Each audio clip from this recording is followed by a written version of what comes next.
Alright, so we're here again with Kingston College captain Robert Seow. Talk to me about today's game. A rough one, but you guys managed to come out with the draw. Sum up the game for me. Well, the game didn't go as planned because we didn't execute well. Some cause of the field, but that's football. So we're just happy with the point. It's a positive point, and we're just grateful for it. Right, what were some of those things that you wanted to do today that couldn't have been done? Well, we're a team that usually play out from the back most of the times, but sometimes because of the field, as I said, it kind of altered that. So yeah.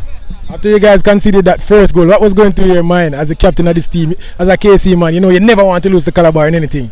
And what was going through your mind when you guys conceded that goal? Well, it's the first goal we've conceded, so it's just how we react as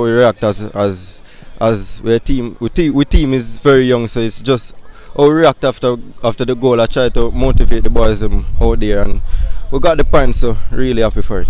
Alright, and as you say, now you know that you can come back from a goal down. What will that give you guys going forward into the later part of the competition? As I said, as you go further in the competition, you're gonna face a tougher team. So you would expect to concede some slight goals sometime, but it's just how we react after the goal. We just have to live for it and just always stay positive.